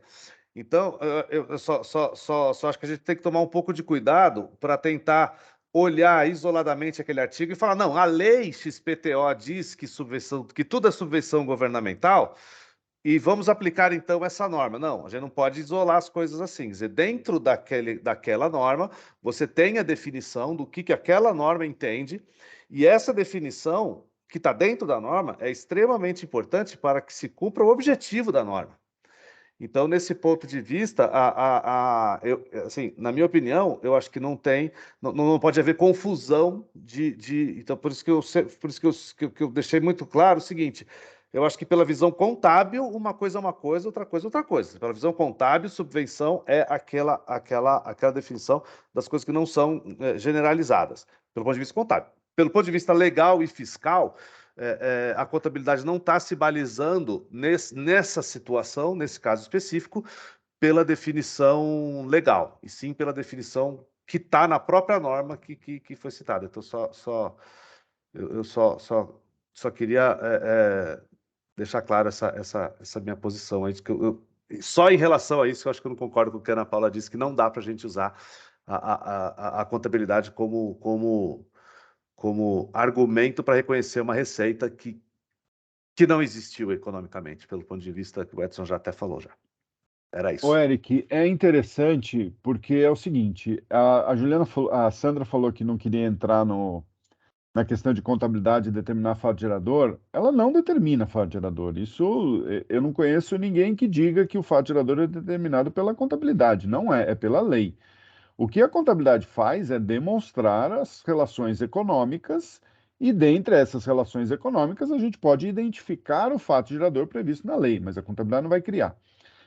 E o interessante, Eric, que você colocou na sua apresentação é o alcance do CPC 07. Porque lá no comecinho, no alcance, ele já diz, olha, isso aqui não se aplica, né? Para os Então, onde eu generalizados. estou lendo lá, subvenção deve ser uma receita, é verdade, quando for uma subvenção, será uma receita. Mas antes ele já disse, olha, quando concedido em transações comerciais, que é o gancho até que eu vejo que a Sandra fez muito bem com o 66, quando concedido em transações comerciais, isso não é subvenção, pelo menos não para a norma contábil. Né? Então, quer dizer que a gente tem que ver o que a contabilidade vai nos mostrar. Ela está nos mostrando que isso, contabilmente, não é uma subvenção. Isso. Né? Agora, a questão não é uma subvenção, por quê? Porque economicamente ela não existe. Né? Mas eu ainda acho que o ponto da Ana Paula é importante quando ela fala da ficção, porque eu já vi vários outros advogados e advogados respeitados, assim como a Ana Paula, dizendo, olha, a Lei Complementar 160 equiparou tudo. Né? O problema é que eu não tenho lucro para ser excluído, eu não tenho a receita para ser excluída. E aí eu vou excluir o quê? A despesa? Mas eu não tive essa despesa. Né?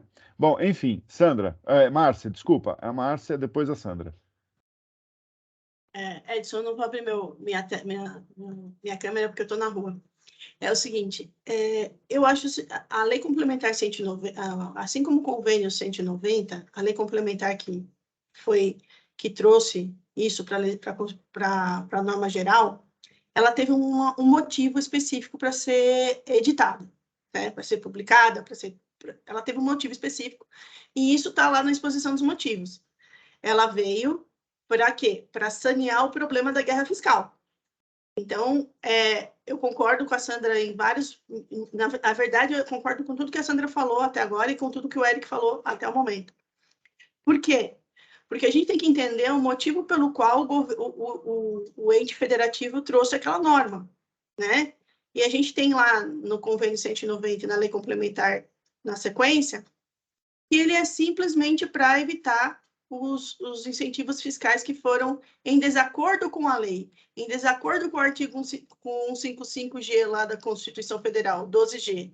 Eu não sei se a Sandra concorda comigo. E aí, quando você entra nessa seara, você está falando daqueles convênios concedidos unilateralmente por um Estado, que sim, aí sim eu entendo que eles seriam subvenções de investimento, porque eles têm o quê? Alguns estados, como Santa Catarina, vamos trazer aí, a gente tem os termos de acordo específicos para cada contribuinte. Então, aí sim eu entendo que entra como subvenção de investimento, dependendo do que for, né? Dependendo da forma como for redigido o próprio acordo. Porque tem alguns acordos que eles falam o seguinte, olha, você traz aqui a sua empresa para o meu estado e eu deixo para você, porém, você tem que demonstrar que você investiu todo o valor no seu balanço, tem que colocar todo esse incentivo demonstrado no balanço, isso vai ficar lá em reserva legal. Você não pode distribuir, vamos dizer assim. Tem alguns acordos que são nesse sentido. Eu conheço um pouco mais de Santa Catarina, porque eu sempre trabalhei com eles, né? Mas você tem também os incentivos de Goiás, Mato Grosso, que foi muito bem redigido pela equipe, na época, da candidata agora, da Simone Tebet, né? Que era a pessoa responsável pela estratégia. Até ela fez um trabalho com a gente, Edson, lembra? Acho que foi no GDEC mesmo que ela foi expor a questão dos incentivos fiscais, que eles fizeram aquela norma junto com o Eurico, foi um negócio muito bem feito do estado do Mato Grosso por conta disso. Então, a gente tem que entender, e eu já fui vítima como colaboradora de empresa dessas teses malucas, que eu tive que ir até eu tive que ir na Justiça Federal, lá na Paulista, um dia, para defender uma coisa que não tinha que ser defendida, porque as pessoas não sabem o que estão pedindo efetivamente. Esse que é o problema. Às vezes a gente olha a coisa agora e não entende o conceito que vem lá de trás, que é o que a Sandra falou, o conceito, como é que isso surgiu, né? Eu vou dar um exemplo para você, porque assim, eu não estou me desfazendo de ninguém, só estou fazendo uma discordância aqui e uma experiência pessoal que eu tive. Muito clara para vocês. Quando a gente teve aquele problema da retirada da base, do desconto incondicional da base de cálculo do IPI, não sei se vocês se recordam desse problema, o IPI ele tributava normalmente a base de cálculo sem considerar os descontos. E à época eu trabalhava numa empresa, foi contratado um escritório super especializado para fazer a petição, para entrar com mandado de segurança para afastar isso, porque isso para a gente era impactante. E eu recebi uma negativa. Eu lembro até o nome da juíza, porque ela pediu para que eu comparecesse na Justiça Federal. Eu fui na Justiça Federal para falar com ela, e ela me disse o seguinte, você é advogada também, mesmo sendo técnica em contabilidade, você tem habilitação, então refaça a petição, porque o que foi pedido não é aquilo que você falou. A pessoa não fez, não soube entender o que você queria. Por quê? Eu pedi para a pessoa tirar a redução da base de cálculo, tirar o desconto incondicional da base de cálculo do IPI, e a pessoa pediu para tirar o desconto incondicional da fatura da invoice que eu recebo na importação. Entendeu? Então, gente, é uma questão de interpretação. O que a Sandra falou está perfeito. Eric, eu concordo com você em gênero, número e grau. Às vezes as pessoas... já passei por situações em que o corporativo me pediu para colocar essas informações de incentivos dentro da contabilidade. É o corporativo lá fora, eles pedem para colocar, para mostrar que teve incentivo vir para o Brasil. Então, a gente precisa entender muito bem o que a gente está fazendo, porque às vezes até a auditoria pede para a gente fazer isso. Eu estou falando como experiência prática, Edson. Você sabe que eu já passei por vários perrengues nesse sentido. E eu sempre pensei como a Sandra e como o Eric. Eu acho que vale a pena a gente repensar isso. Verificar onde está o equívoco. As pessoas não estão sabendo o que pedir e fazem consultas, fazem algumas coisas que não são condizentes com aquilo que a Receita Federal está dizendo. Aí a Receita Federal não entende de CMS, vira um samba do crioulo doido, vira um manicômio tributário efetivamente. Não sei se o que eu falei é muita besteira, mas me desculpem, mas como eu já fui vítima, eu acho que é importante a gente ter essa consciência. Não, Márcia, besteira nenhuma, que isso, sempre contribui. Sandra, a palavra é sua. Estou congelada a minha imagem, gente? Acho que minha internet Não. hoje não está. Não, tá. Tá bem? Só queria dar uma risada aqui do manicômio tributário. Cada vez mais eu me sinto no meio disso daí. Cara, eu sinceramente, quando eu começo a ler algumas coisas, porque assim, né, eu tenho mais de 20 e poucos anos de experiência na área tributária, vira e mexe, eu descubro umas coisas, eu começo a ler assim, eu falo, não é possível que isso aqui existe, gente. Eu falo, como é que a gente criou isso aqui no país? Como é que a gente conseguiu fazer um negócio desse? Eu não sei. Não, eu só queria assim, dizer o seguinte, Ana Paula, você está certíssima, tá? A lei, eu falei isso no início da minha apresentação, a lei complementar 190, ela de fato iguala todo mundo, tá? Inclusive, eu acho que o Edson não concorda comigo, mas eu sou daquelas pessoas que acham que a lei complementar 190 veio e disse, subvenção para custeio deve ser tributada como se subvenção para investimento fosse, tá? Então, eu acho sim que subvenção para custeio deve ser tributada como se subvenção para investimento fosse de acordo com a lei 12973 hoje. Mas o que acontece? A minha ponto aqui é quando existe uma subvenção para investimento. E aí eu não estou falando da questão de investimento em fábrica, eu não estou entrando naquela discussão lá que é mais antiga que a tese do século, tá? Porque essa aqui é de 1978.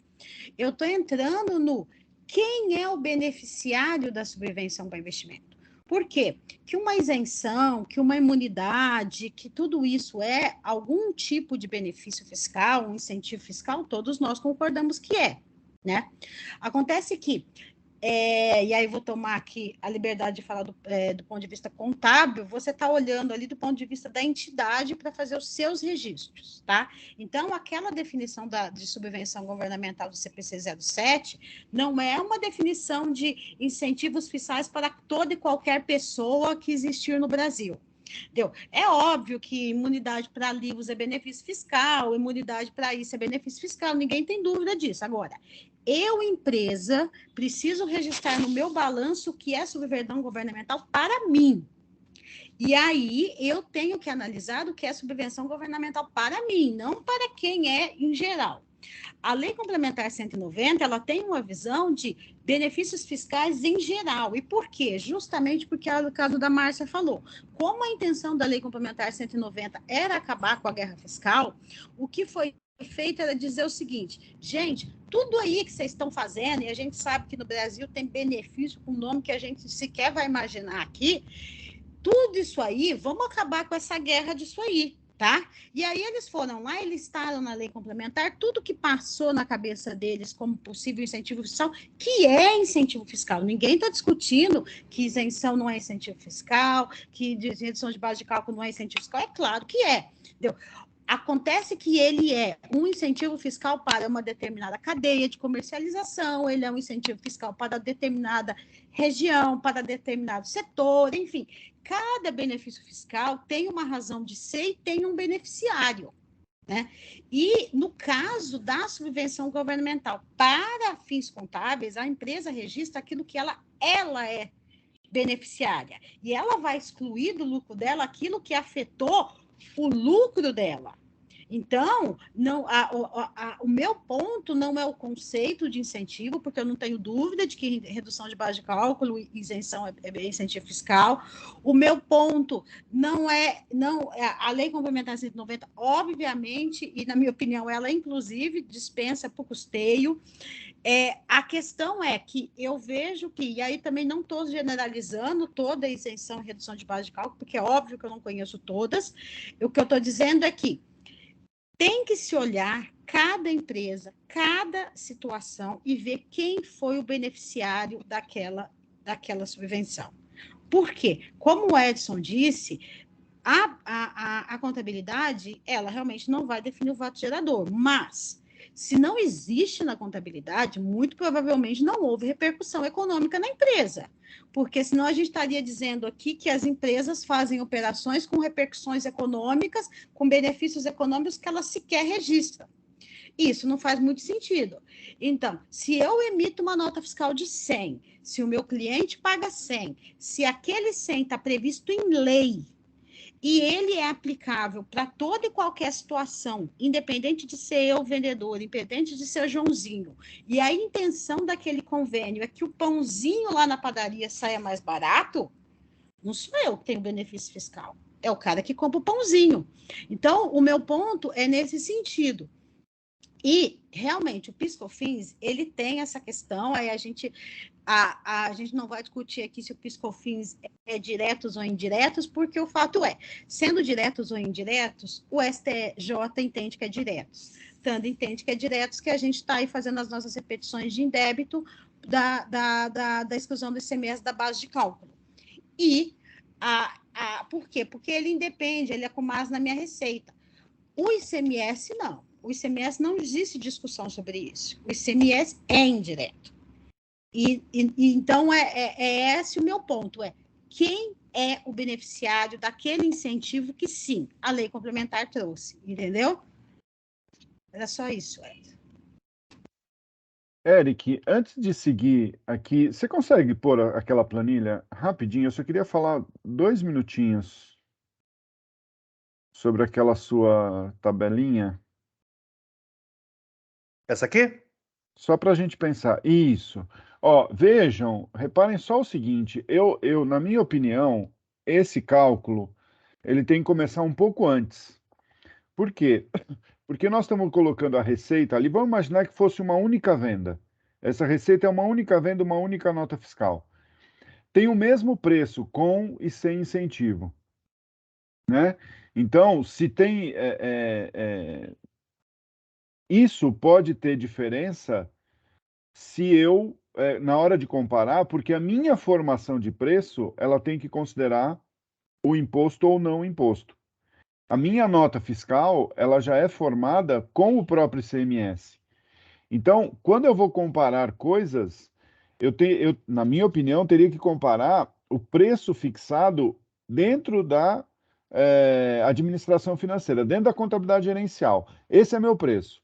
Bom, qual é o valor que vai na nota? Bom, é o preço mais os tributos. Então, se eu estou comparando aquele preço antes dos tributos e ele não muda, significa que tanto faz o imposto, se tem ou não tem imposto. O que vai entrar no meu bolso é a mesma coisa. Então, para a gente fazer não que esteja incorreto e não é isso, Eric, mas o que eu estou dizendo é assim, para a gente ser rigoroso, a gente teria que dar um passo atrás e falar assim, como é que eu formo o meu preço? E a partir da formação de preço, eu vou conseguir dizer se eu tive lucro ou se eu não tive lucro. Porque e aí é o que eu falei, pode até acontecer, Sandra, de eu ter o incentivo e não reduzir meu preço. Isso vai acontecer o quê? Vai aumentar meu lucro. Mas aí olha que coisa a gente ia ficar. E aí eu não consigo entender que a lei tenha criado isso. Tem uma lei de CMS, por exemplo, o exemplo que eu dei na outra reunião do GEDEC sobre isso. Porque na véspera da reunião do GEDEC, o então governador de São Paulo, João Dória, tinha baixado o ICMS do leite. Então imagina, o ICMS do leite abaixou. A indústria de laticínio não diminui o preço. Ela cobra o mesmo preço na nota fiscal. Só que agora tem menos ICMS. O que vai acontecer? Ela vai ter um aumento de lucro. Claramente houve um aumento de lucro. E aí vejam, além dessa empresa não ter repassado para o consumidor aquele incentivo, aquela redução de ICMS, ele gerou um lucro e ele vai excluir esse lucro do imposto de renda. Quer dizer, o benefício foi concedido não para ele, mas para o consumidor de leite. Ele não repassou, ele manteve o preço final na nota fiscal. Então ele aumentou o lucro dele e aí ele aumentou o lucro porque ele não diminuiu o preço final e aí ele ainda vai excluir isso do imposto de renda. Quer dizer, não faz o menor sentido uma lei que determine esse tipo de coisa. E no fim das contas vai distribuir isso para o sócio. Não faz sentido isso. Não faz sentido lógico. Não faz sentido de finanças públicas esse tipo de tratamento. Mas, enfim, era só isso que eu queria falar. Eu acho que a gente tem que começar um pouquinho antes, né, para a gente entender o quadro geral. Mas, vamos lá, professor Eliseu. Bom dia a todos. Bom, só por curiosidade, Edson, acho que a gente precisa trazer um microeconomista que especificamente ligado à área de formação de preços, para a gente entender qual é essa história de altera isso, altera preço, não altera, etc., porque isso é uma condição bem mais complicada do que a gente imagina, né? Outra coisa, há muitos incentivos que às vezes são dados, por exemplo, o Estado chega lá, Mato Grosso, e diz, olha, quem vier implantar aqui uma siderúrgica, eu vou dar tal benefício, etc., etc., procurando e vai atrás do empresário, porque ela quer beneficiar o empresário, quer levar o empresário para lá, quer levar a empresa para lá para gerar tributos, para gerar emprego, não é para reduzir o preço final. Então, não altera o preço é do mercado que está funcionando, etc. A empresa vai falar que lá ela vai ter um aumento de rentabilidade. Mas duas outras coisinhas, rapidamente. Tudo aquilo que foi discutido aí sobre contabilidade, óbvio, assina embaixo, é só para a gente lembrar o porquê. A figura da subvenção, como existem algumas outras coisas das normas internacionais, ela foi criada única e exclusivamente para fins de transparência, para fins de disclosure, para fins de divulgação. Olha, esta siderúrgica está tendo, por estar no Mato Grosso, tendo um lucro adicional de tanto, que tem, inclusive, esta temporalidade, pode terminar no ano que vem, daqui 30 anos, ou de repente não termina, e para isso avisar o mercado, investidores, credores, olha, esta empresa está com um benefício governamental específico dela ou daquele setor dela e né, preste atenção. O único objetivo é esse. O único objetivo é esse. Por isso que, quando é generalizadamente, que todo mundo sabe, que todo mundo conhece, não faz sentido fazer a contabilização. Quer dizer, a lógica que está por trás é essa da transparência. É lógico que isso vai chegar em alguns momentos, vai gerar dificuldades por julgamentos diferentes. Não, isso aqui é específico, não, isso aqui é geral, etc. Sempre vai sobrar isso daí. Segunda coisa. Nós estamos falando aí da contabilização de evidenciação, que vai ter que aparecer na demonstração do resultado. Ou diretamente na demonstração, ou numa nota explicativa, por exemplo, na formação da receita líquida, etc. Mas tem que ter a divulgação. O que nada impede, na minha opinião, agora é opinião pessoal, que a empresa não tem receita de subvenção contábil. Mas para efeito fiscal, ela é entendido e o fisco quer, que ele vá lá, abra uma conta, registre duas subcontas, uma o débito e outro crédito, para atender apenas o fisco. Não há nada que impeça isso, o que ele não pode é divulgar isso daí. Ele não está tendo contabilmente nenhuma despesa, nenhuma receita, não está tendo nenhuma subvenção do ponto de vista da norma contábil. Mas se isso for para fins fiscal, o fisco aceitar, não há nada que impeça. Semana passada ainda havia um balanço daqueles que fazia muito tempo que eu não via, lançando lá assim, despesas de juros sobre capital próprio, dentro das despesas financeiras. Depois lá embaixo, depois do imposto de renda, vem reversão da despesa. Isso não pode, tá certo? Por quê? Porque ele deformou a figura das despesas financeiras ao jogar a despesa de juros ao capital próprio lá. Então, se ele faz isso internamente, como tanta gente, todo mundo fazia antigamente, débito e crédito, mas em duas subcontas que se anulam para efeito de divulgação, não tem nenhum problema. Quaisquer registros, mesmo que sejam feitos para controle interno, que façam isso seja bem feito pela contabilidade, desde que apenas para aquele efeito interno, não tem problema. É só não fazer aquele exagero das Siemens, né? A Siemens, há 30, 40 anos atrás, ela fazia a contabilidade do Brasil igualzinha à sua contabilidade alemã. Então, o sistema de apuração de custos era o RKW, não era o custo por absorção. Ela trabalhava com, não tinha depreciação de prédios, etc. Ela substituía por aluguéis dos prédios próprios. Contabilizava realmente juros sobre o capital próprio. Mas juro mesmo, não é o nosso fiscal, não, é o custo do capital próprio. Contabilizava tudo aquilo. Quando chegava no fim do ano, ia lá e estornava tudo. Nossa. Fiscalização chegou lá, obviamente não entendeu nada, desclassificou a escrita, lucro arbitrado. Eu me lembro que quem liderou o trabalho de defesa lá foi o saudoso professor Armando Catelli, quem foi aluno dele lá na FE tem saudade dele, para mostrar, foi lá provar que estava tudo certo, nós chegamos lá. Bom, o final das contas foi realmente acertado com a Receita. Tudo bem, só que tem uma coisa, ok, jamais contabiliza isso de novo. Quer dizer, não pode chegar a esse exagero do uso da contabilidade para fins gerenciais que traga essas dificuldades. Quer dizer, pode, mas vai correr risco. Era só esses pontos que eu queria comentar. Muito obrigado. Não, excelente. Excelente. Nós temos 2 inscrições e nós temos 15 minutos. E a gente tem passado um pouquinho e muita gente vai saindo. Então, eu queria cumprir os 15 minutos. Então, eu vou dar 6 minutos para cada uma, para a gente poder encerrar no horário. Ou, no máximo, 6 minutos. Ana, por favor.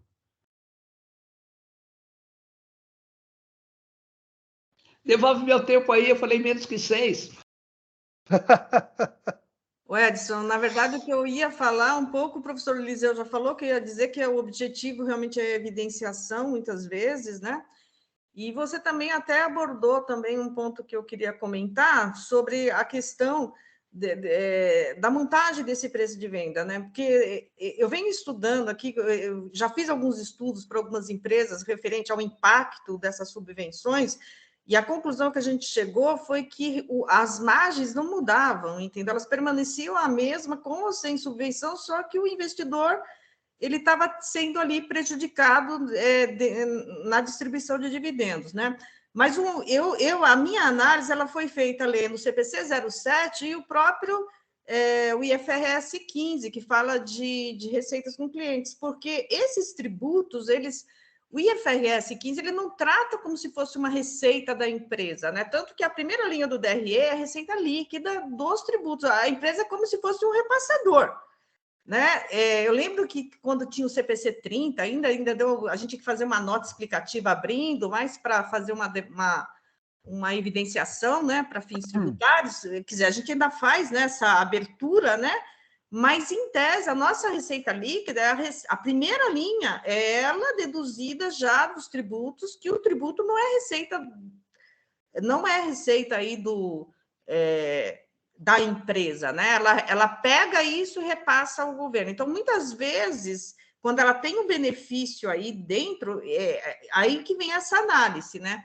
Eu tenho um benefício, e aí eu concordo, nossa, a Sandra, ela foi, eu não sei se é porque eu me vi nela, porque eu venho defendendo isso, até influenciada, porque eu li aquelas obras do Lucas Bevilacqua, cara, eu estava com dúvida, depois que eu li a obra dele, falei, não, se você nunca vai conseguir analisar a subvenção se você não souber o destinatário, é exatamente o que ela falou, entendeu? Aí eu comecei a construir uma linha de pensamento de que eu tenho que saber quem é o destinatário. Geralmente, quando o destinatário é a empresa, ela tem uma repercussão econômica evidente dentro do negócio dela, entendeu? De alguma maneira ela tem, tá?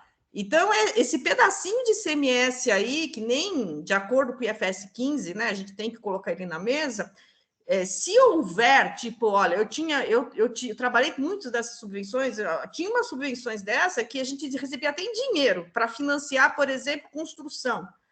Então, embora, é lógico que eu vou divulgar a receita líquida, né, mas eu tinha um acréscimo patrimonial que eu conseguia evidenciar, que era muito claro para mim isso, entendeu? E outro ponto que eu também venho chamando a atenção, porque eu acho que o pessoal está querendo ir muito além do que é o benefício realmente, né?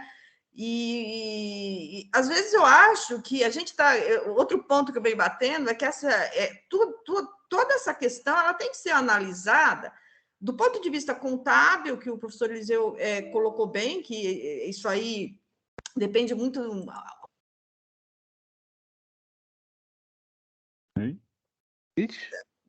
para ver se dá impacto aí nos investidores, e do ponto de vista da boa governança, do ESG, porque, assim, a boa governança tributária, ela vai criar também limites, determinar limites da moralidade tributária, ao ponto de que você não pode prejudicar o investidor por uma ficção jurídica tributária.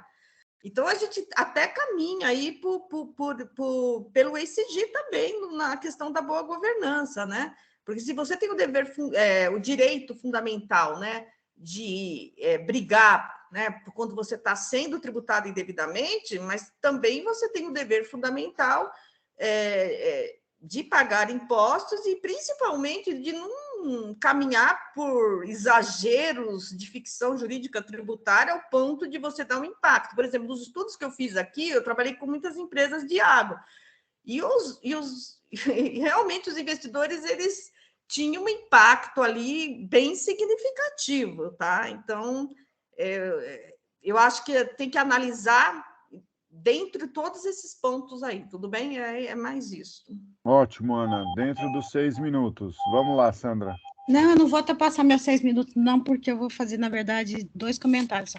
Ana, é isso mesmo, e eu vou te falar uma coisa, tá? No evento com a PET, você anotou lá no chat, Lucas Bevilacqua, tá anotadinho no meu caderno para eu estudar ele, tá? Eu vi que você fez isso lá no chat.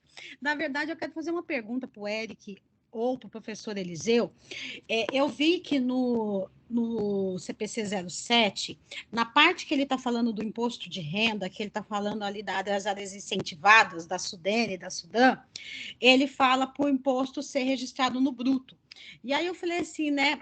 Engraçado, o imposto de renda, ele tem isso.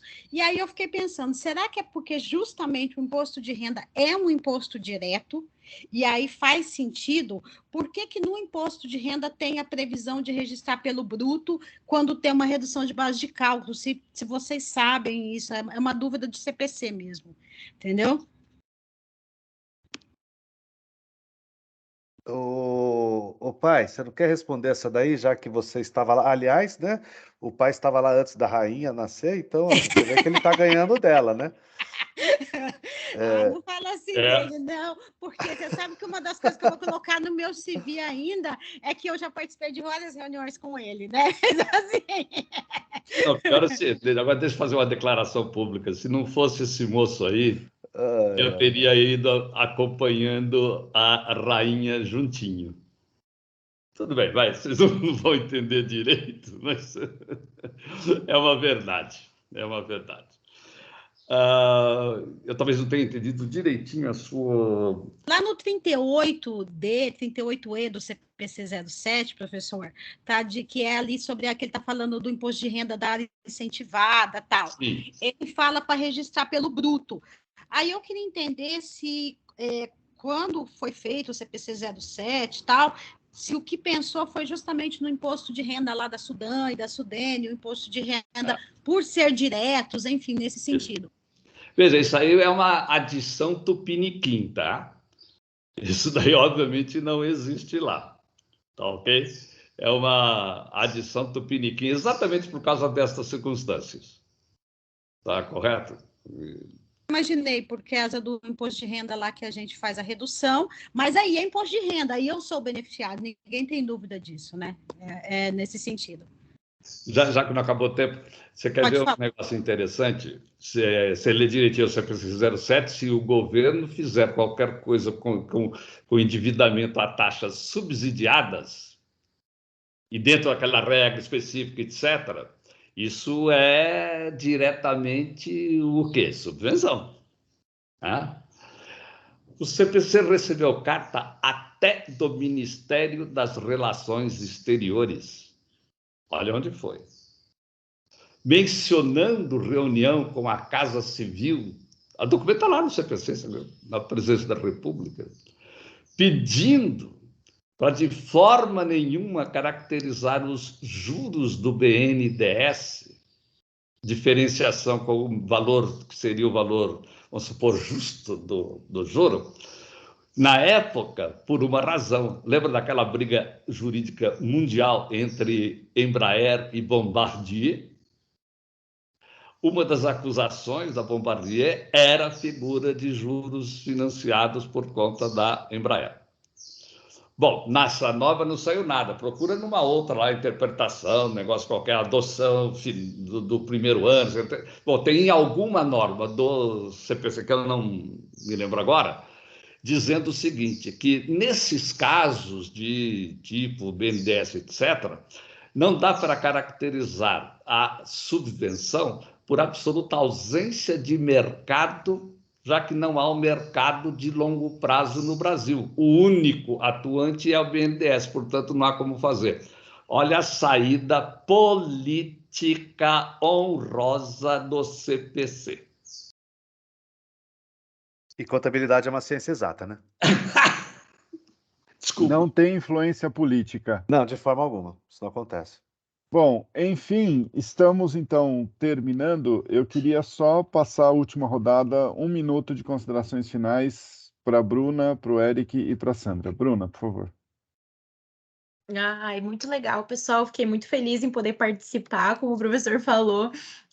Vai ser o meu objeto de estudo para o trabalho final do mestrado. Então, foi muito legal, porque abriu bastante a minha cabeça para as discussões.